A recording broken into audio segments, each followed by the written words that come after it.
The following podcast contains mature subject matter, adult themes, and may also contain profanity. You have been warned.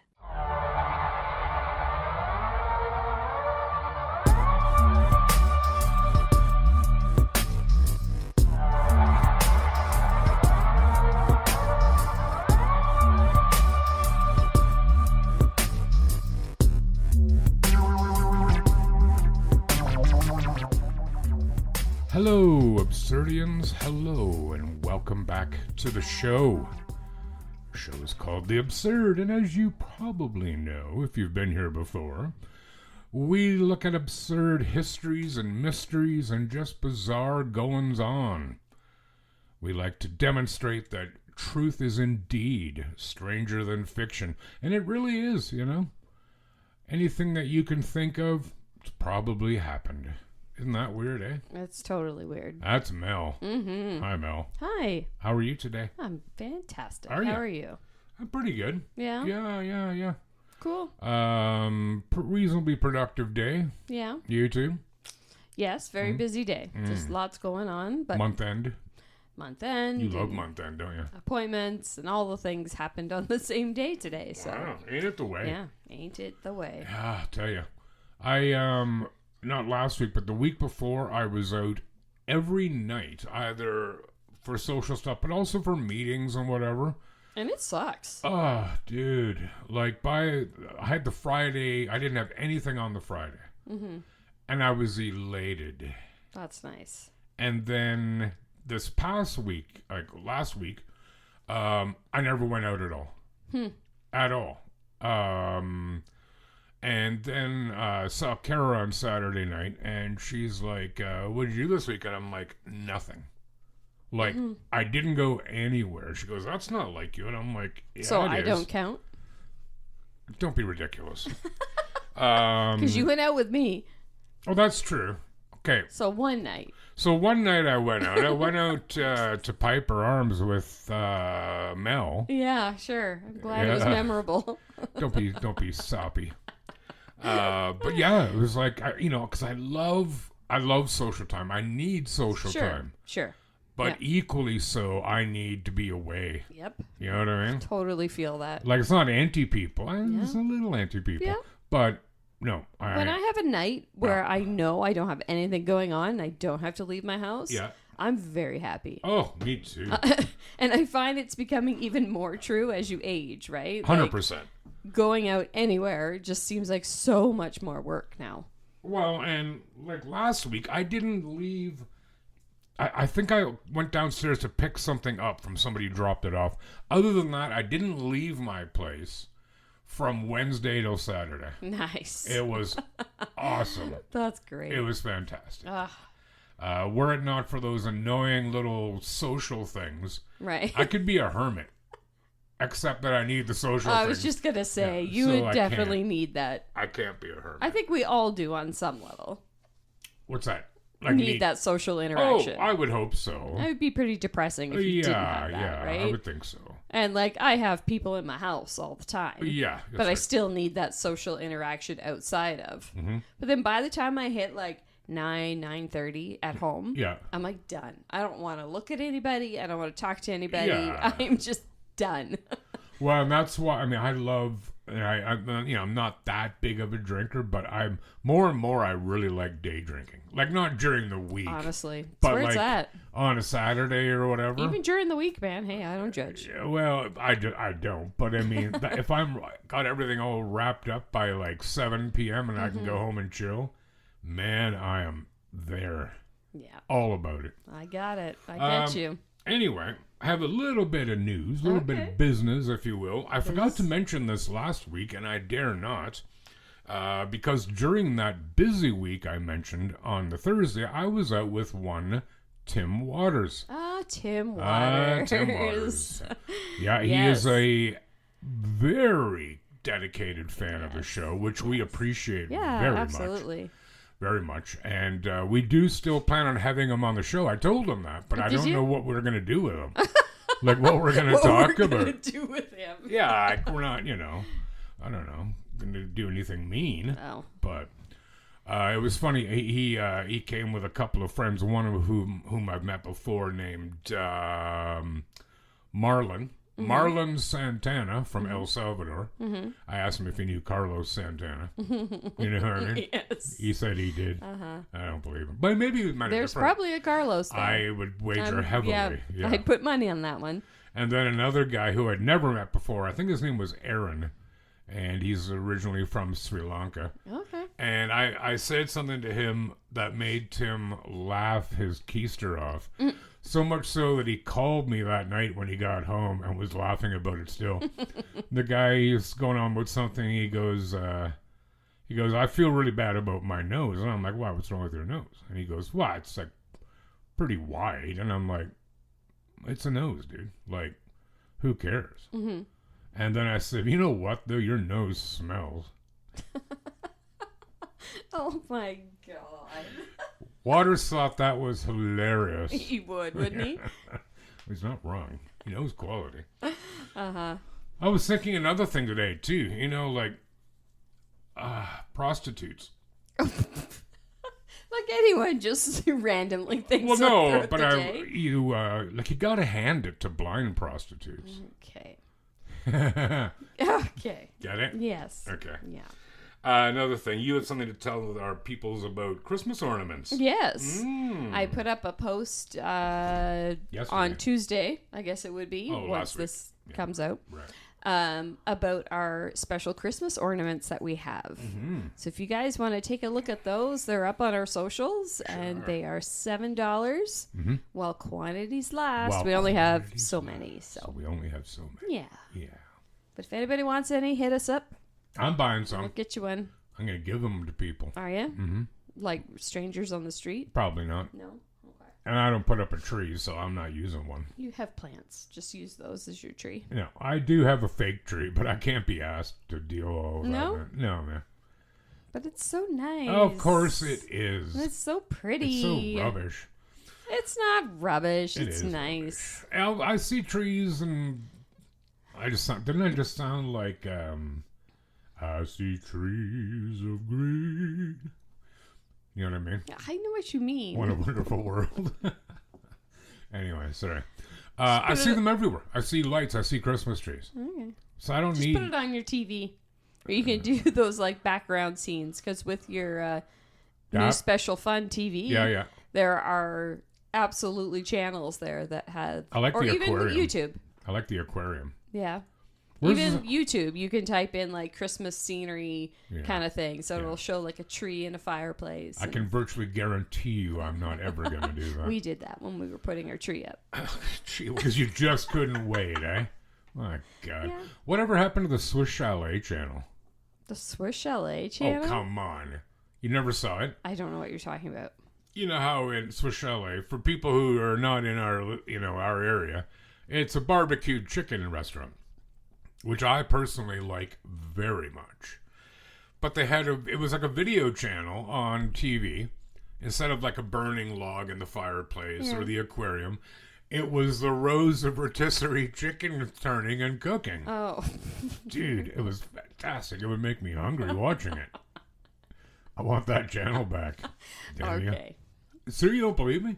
I don't, actually. Really? Yeah. This was a real thing. Yes. Okay, if you're listening and you want to prove Mel wrong, which we all do. Send her proof if you can, or at least state, yes, Rod is correct, that there was a Swiss Chalet chicken channel. Beautiful. You can leave out the Rod was correct part. No. I mean, it is a given, but...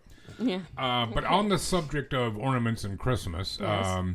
We will have an episode coming out on... What's the date today? 2nd. Yes. 9th, 16th, 23rd. On the 24th, Christmas Eve day. Mm-hmm. But we won't have recorded it the day before because we're so... Taking a break. We're so caught up in the moment of Christmas. The joy. The fellowship of Christmas. Sure. You're going to be at Rural Roots, aren't you? Yeah. Yeah. Yeah. That.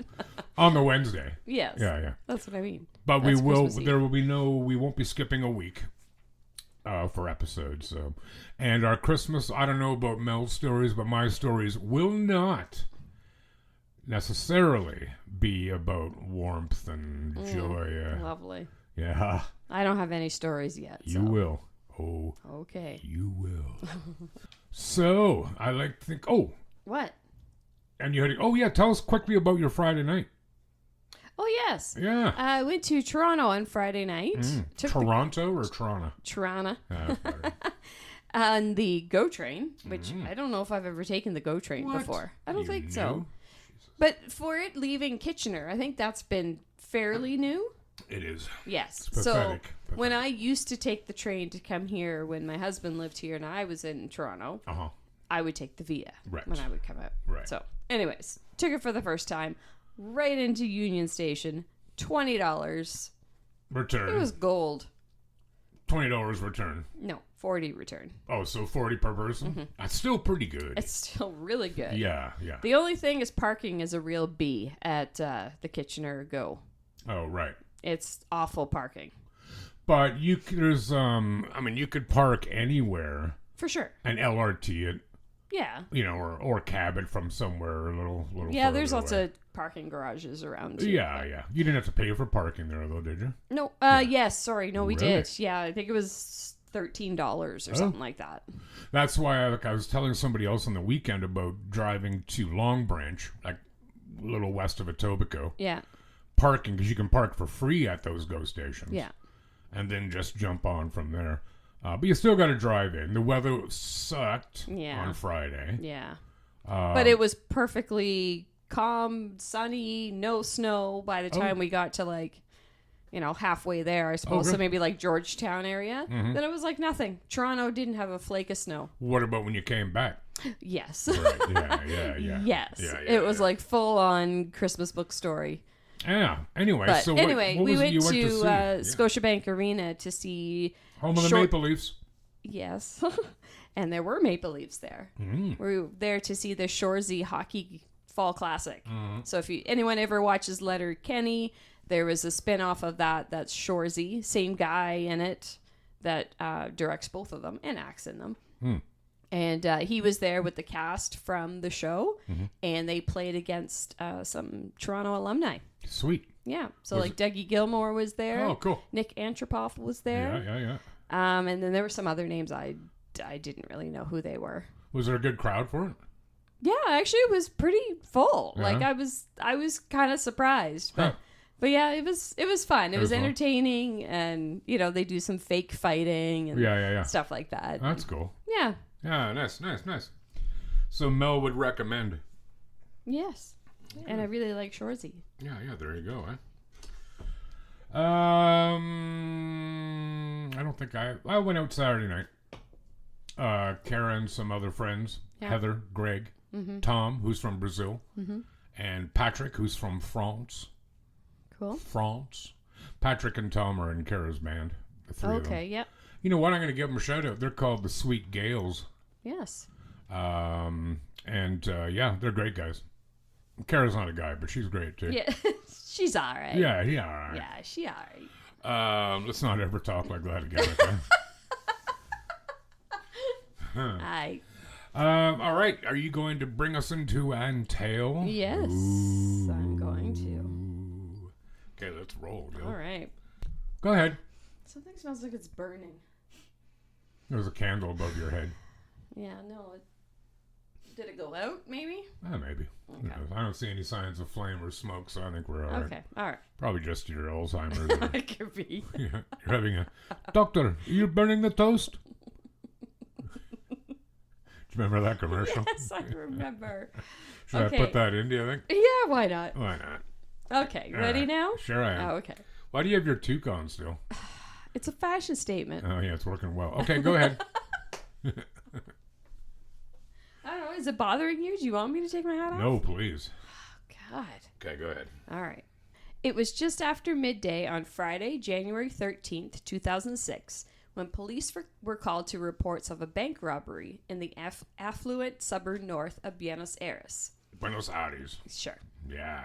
Once they arrived at Banco Rio, I love that, Banco, They surrounded the building and watched as the bank's lone security officer nervously stumbled out the door. There were hostages inside, he told police. Minutes later, another guard emerged, and shortly after that, a masked thief in a gray suit appeared, clutching onto one of the hostages. He had come to negotiate with police, who had swarmed the bank and its surrounding streets. They had learned that there were 5 thieves inside the bank, along with 23 hostages. For more than 6 hours, cops negotiated with the man in the gray suit. He reassured them that the hostages were uninjured and were being treated well. Eventually, the robbers surprised police when he told them they were ready to concede. Bring us pizzas. Bring us some sodas. We'll have a little food and surrender, he told the police. Once the pizzas were delivered, the oblivious police officers failed to make contact with the negotiator. For more than 3 hours, police leaders and city officials nervously fretted over what to do as their attempts to research the criminals continued to fail. Finally, it was decided that a team of special forces would enter the bank, and at around 7 p.m., armed agents burst into the bank. But to their surprise, the thieves had vanished, leaving nothing but an unarmed hostages and a note that read, "In a neighborhood of rich people, without weapons or grudges, it's only money and no love." They soon discovered that the robbers had managed to break into and clean out 143 safes holding millions of dollars. 19 million to be exact. Wow. Police swept every corner and crevice of the bank, but there was no sight of them. The windows were all intact, and the 2 exits of the building had been patrolled by police. So how had the robbers managed to escape? It turns out that the criminal gang had been planning their epic escape for several months, as the criminals built an underground tunnel network in order to access the bank. Wow. And managed to escape on inflatable boats through storm drains. Cool. They had brought on engineers and mechanics to do this. One of them had even posed as an architecture student so they could call the Public Works Agency to get insider information on how the ground might handle tunnels. They also bought an old van and customized it to have a floor hatch. This is like movie stuff, man. Big time. So they could park above it over a manhole less than a mile away from the bank. Through here, they would climb directly into the vehicle without ever going out into the street, and most importantly, without being seen. Yes. Their bizarre plan has succeeded. They split the money between themselves, and on their way they went. They were untouchable. They had gotten away with the greatest heist of the century, a tale that has continued to captivate Argentinians years after the Banco Rio siege. Baffled police officers only discovered that they had tunneled themselves out of the bank a few days later when a worker spotted a hole beneath a piece of furniture. Before disappearing into the depths of the underground tunnels, the robbers had poured liters and liters of chlorine to get rid of DNA samples, and even scattered mounds of hair belonging to other people to throw off the police. But clearly, there was a loose string in their intricate plan that blew his cover. No way. It turns out Beto, the gray suit man, had made the careless mistake of being unfaithful to his wife, who turned him in when she discovered he was allegedly planning a romantic getaway to Paraguay with his lover. Wow. As a result, Alicia was able to assist police in identifying most of the Banco Rio gang, after having seen them in her garage working with her husband as they prepped their master plan. In 2010, Beto was sentenced to 15 years, and a bunch of the other men that were arrested. None of the men, however, ended up serving their full sentences and are now all free. Really, eh? Yes. So, what's the saying about a female scorned? That's so weird, dude. Because I'm just looking that up. Are you? Well, because I don't remember how it starts. No bigger fury than a woman who's scorned or something like that? Heaven has no rage like love to hatred turned, nor hell a fury like a woman scorned. Hell of fury. Yeah, dude. Yeah. Way to go, Alicia. Yeah, I know, right? Brought the whole darn thing down. And a very elaborate, well-thought, well-schemed plan. Genius. Like feed them all pizza, and then they escape down this hole that they already prepared. Yeah, into the tunnel. sewers. Yep. They also, like, there's a lot of intricate details with it too. They had built a damming system within the sewers to help rise them up the different levels. I don't even know how they did that. Yeah, and they were on their little dinghy and going through the sewers. But pouring the chlorine and someone else's hair, like, they did their work. Oh, they sure did. And all of it laid asunder by a pissed off, jealous woman. I know. That's pretty awesome, actually. It is pretty awesome. The best laid plans of mice and men. There's another. Yeah. Wow, dude. That was... Yeah, there's actually a Netflix series on it, The Money Heist. Oh, really? The Money Heist? Yeah. Oh, really? Yeah. It's on this story. So I've never watched it, but now I remember seeing it, but I'm gonna have to check it out now. I think Banco Rio means riverbank. Riverbank? Like Rio Grande? Oh, yeah. Or Her Name is Rio. You know that song? I don't. You don't know that song by Duran Duran? Maybe if someone sang it better. I will. I'm going to pull your eyelashes up. All right, you got a story? That's way better, you silly. Hey, Mel. Hey, Rod. Have you ever heard of Lois Gibson? No. Have you ever known anyone named Lois? No. Really? I don't think so. I know. I've known several Loises. Oh, well. You probably have. Yeah. Do you know, this Lois Gibson is like probably the most renowned forensic artist. Do you know what a forensic artist is? I know what both of those things are, but not together. Oh, well put. Well said. So, you know how in cop shows you go in and you're like, okay, describe it do a sketch drawing. Oh, yeah. Where they draw the face of somebody or a suspect, a witness or whatever. The person drawing it is a forensic artist. Interesting, isn't it? It is. Well, this Lois Gibson is the holder of the 2017 Guinness World Record for most positive identifications by a forensic artist. More than 1,300 perpetrators correctly identified more than 1,000 convictions and putting 750 criminals behind bars. She's been helping the Houston Police Department in the United States catch criminals for nearly 40 years. But there's a harrowing reason why. When she was a 21-year-old model and dancer in L.A., she was raped, tortured, and left for dead by a serial rapist and murderer. Jeez. Seeing her attacker get arrested for another crime, fight with the officers, and beaten into submission was like a miracle, she said. Jesus. After that, I could work crime because I saw justice. That's how I get with my witnesses. I tell them I know what it's like to see justice, and I want you to feel that wonderful feeling, and that's why I'm taking up your time. Just 1 hour to try to sketch from your memory. She says it's been a healing process for her and the victims and witnesses she speaks to.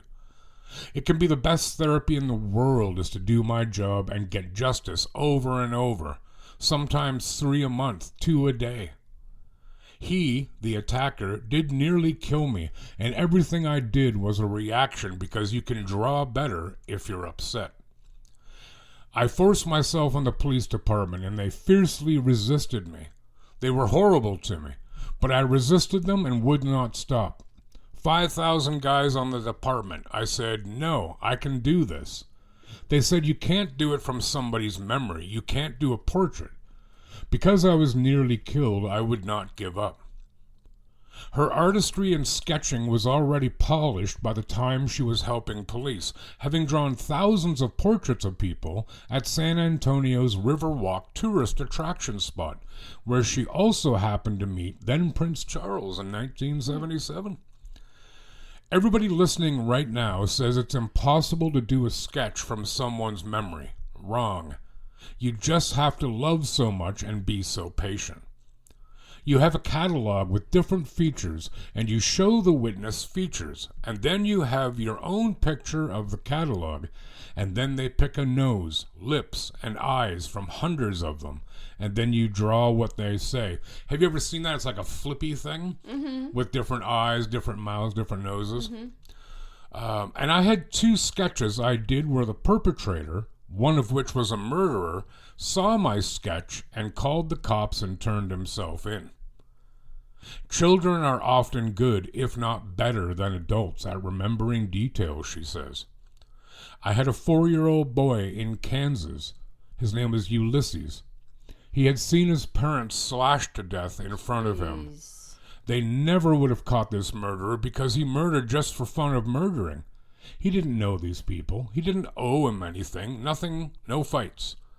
So I got with him and did a sketch. And it's such a small town, they were able to just walk to the neighborhood, and every single neighbor they showed, which was 6 different people, said, yeah, he lives there. They knock on the door, it looks like him, and he confessed, and he gave them the knife he used. Gibson even helped catch a man who was wanted for about 30 years, using a picture of him from his early 30s to reimagine what he would look like in the 60s. It was very, very, very... That's actually what she says. Easy. And then they caught him in 10 days. And they say, are you Orad Lot? That's a cool name. Orad. O-R-A-D. From now on, I want to be called Orad. And he goes, no, that's not me. And they showed him the picture, and he goes, he turned around and just put his hands back for the cuffs. But not all her work has to do with crime. Glenn McDuffie, the man whose picture of him kissing a young woman when the Japanese surrendered in 1945 became famous, sought Gibson's help to verify he was indeed that man in the iconic photo. Do you know that picture? Yeah. It's on. I think it's in New York. Don't quote me on that, though. He passed away a few years ago, and he was in World War II. He lied about his age, and when he went in, he was young. Nobody believed him. He was forgotten. He was living in poverty and ignored. And then once I was sure, they flew us to be on Good Morning America.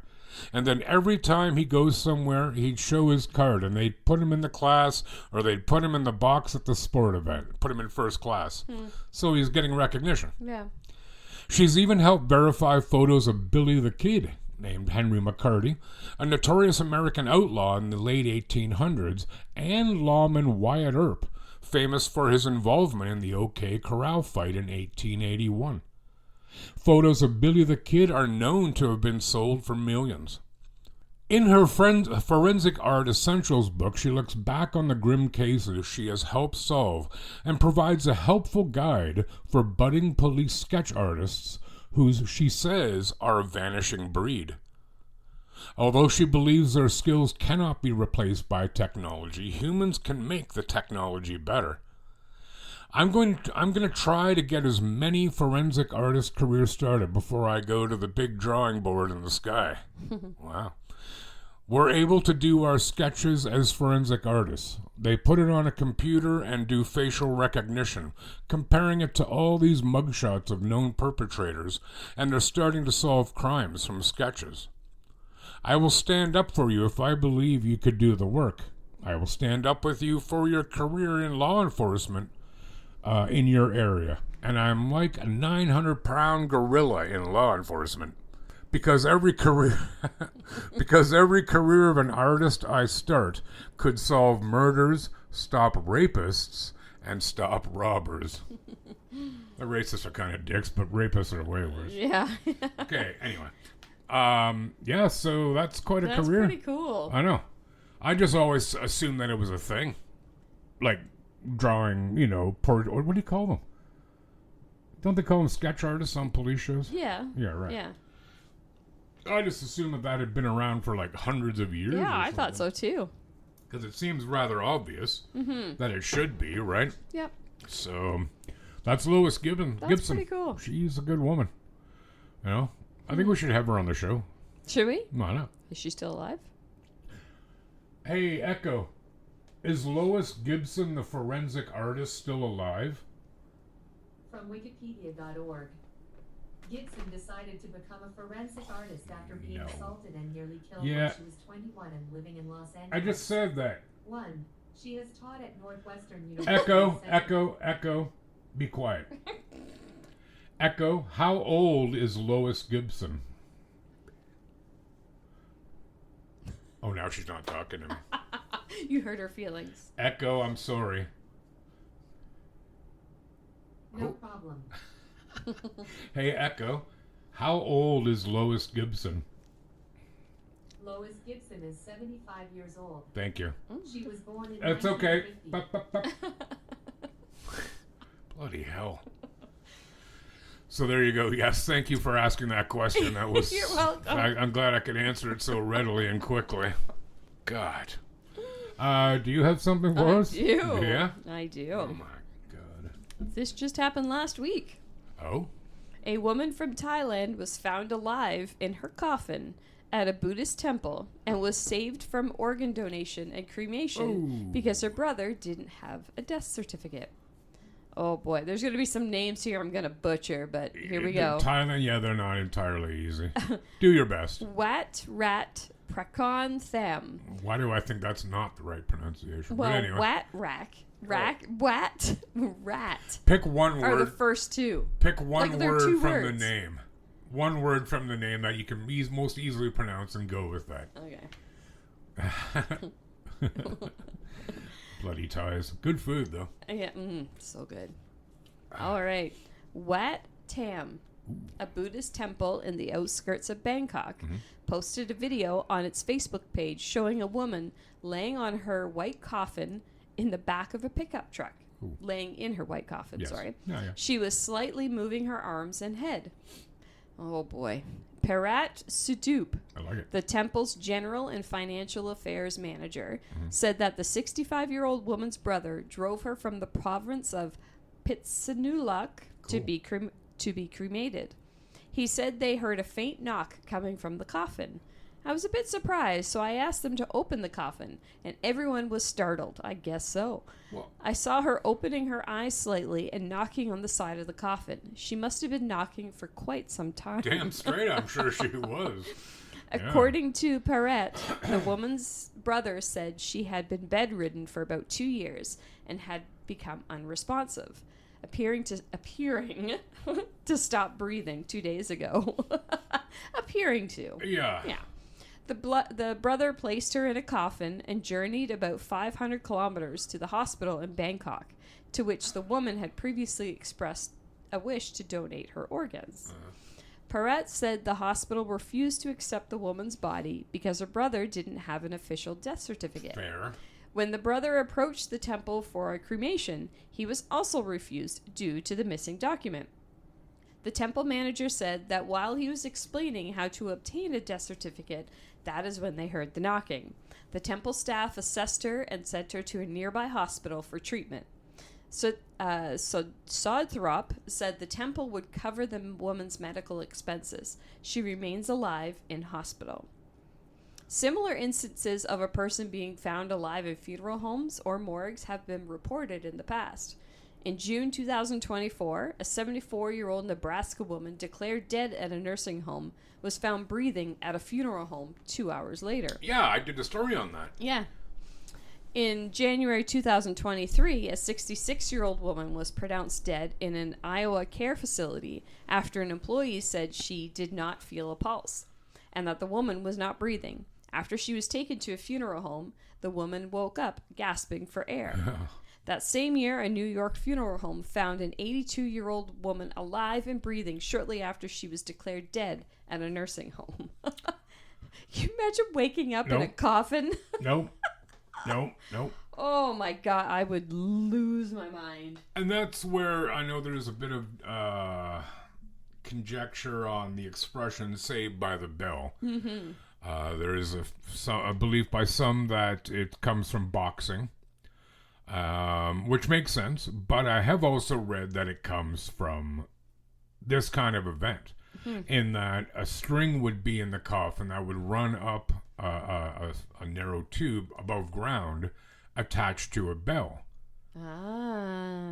so that if you were prematurely buried, you could ring and they'd come and go, holy shit. And, biggest fear right there. Well, and like, I can't. There's lots of things that emulate death, you know, certainly back in ye olden times, where you didn't have technology to verify. No. I mean, even like a mirror can work to tell if somebody's breathing, right?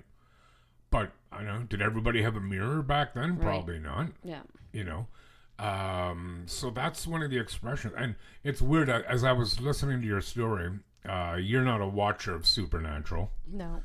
I have watched it. I very much like it. And I've watched it several times through, but there was... The format is like they have a running storyline, but then there are certain episodes that are standalone stories.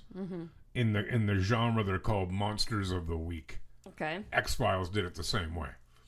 And there was an episode where a guy who was a doctor had mastered immortality. He did have to remove parts from people as he needed them.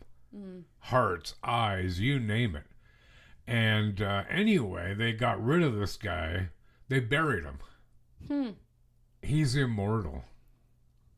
Oh, God. You think about that for a second. Right? That you're buried just in a coffin in the death. ground. Yeah, but he would never come. No. Right, because he's immortal. That would suck. Oh. That would suck. Yeah, that would suck. But yeah, it's not all that uncommon. And I guarantee you that, you know, that's why they check pretty accurately here. But wow, that would be so terrifying. That I can't even. But doesn't this sound like shenanigans a bit? Like, why didn't this guy get a doctor? Oh, there's something going on there for sure. Yeah. I couldn't find any information on that because I was trying to find what happened to him, like what.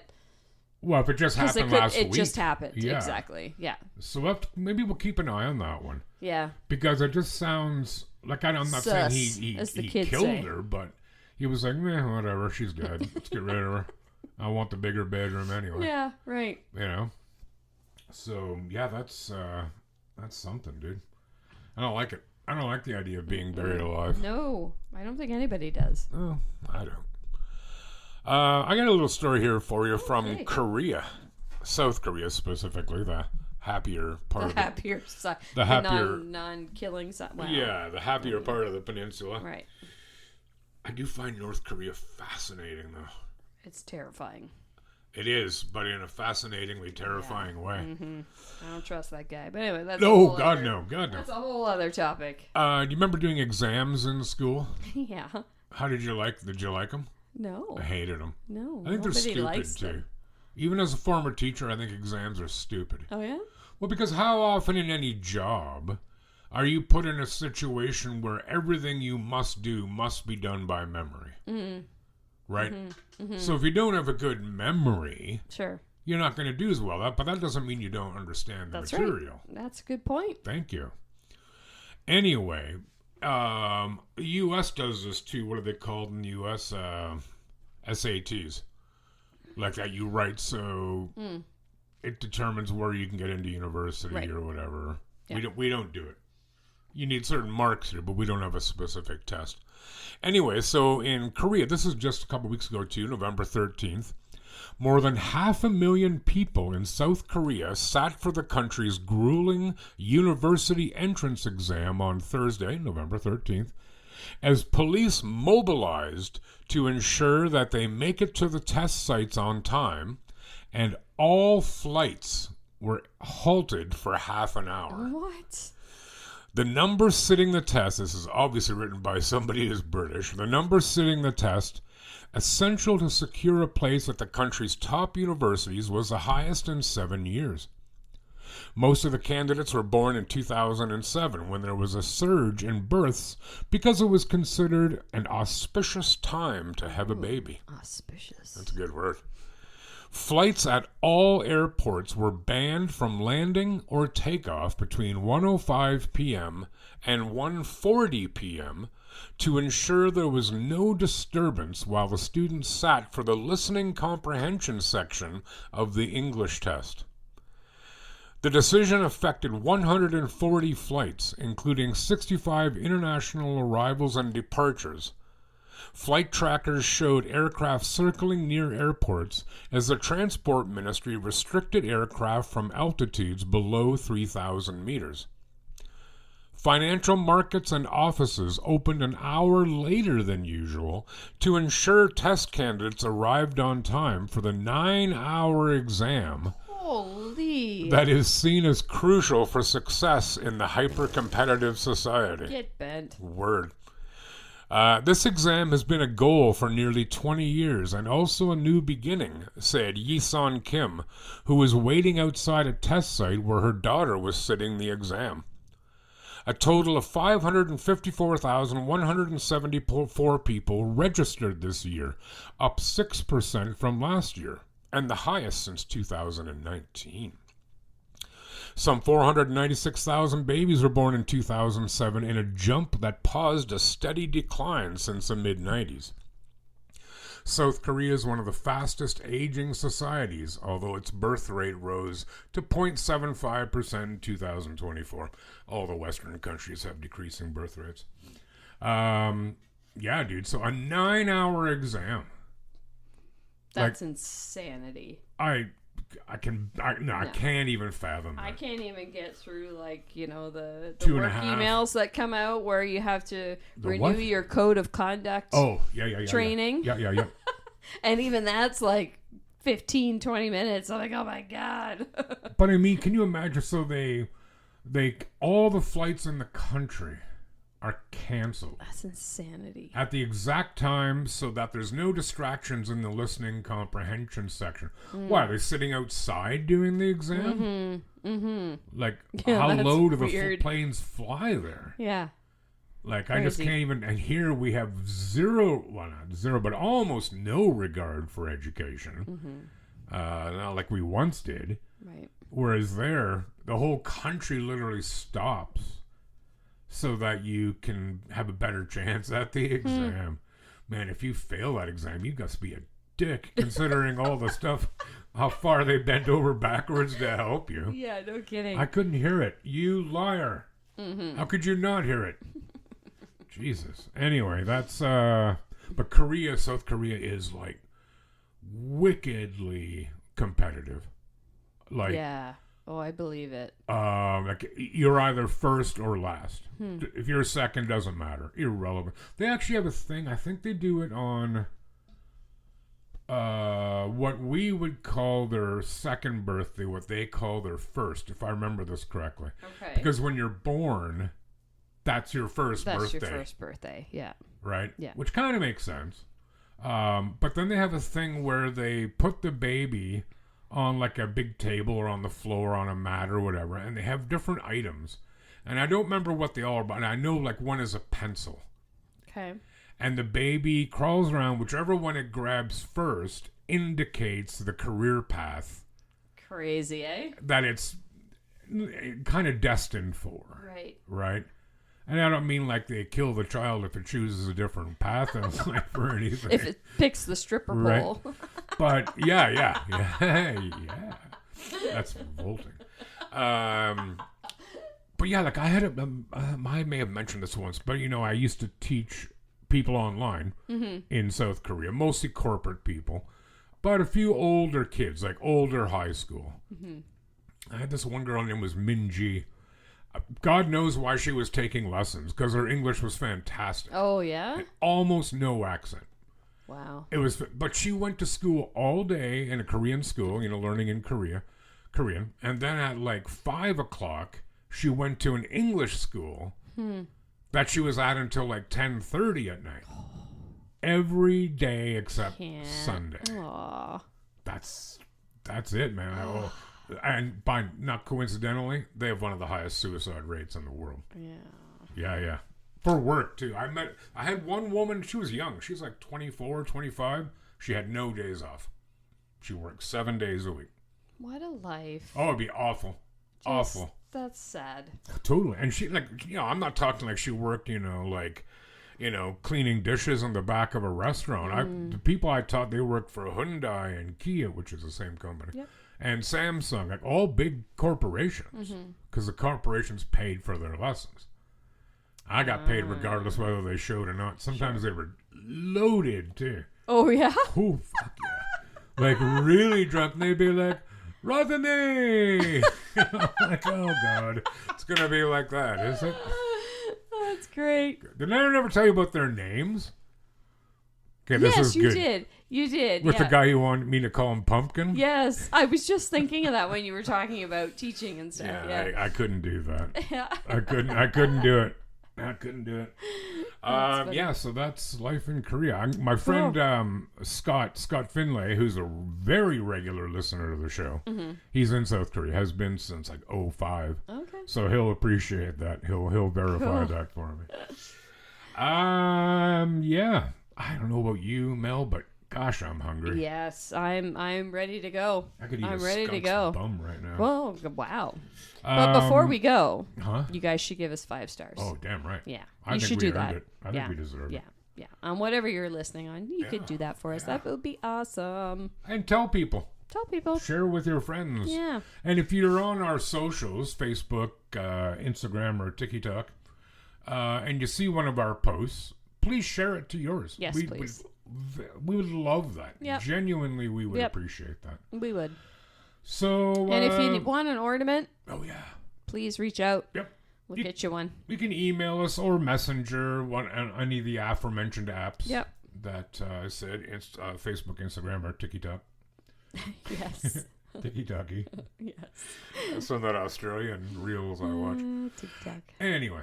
Right, so thank you everyone for stopping by. If you're living anywhere near to us, stay warm. Mm-hmm. It is nippy out, minus 11 tonight. That's in the civilized, that's Celsius, not in freedom units. Got you. Anyway, thank you everyone, and take good care of yourselves and one another. Bye. Goodbye to you.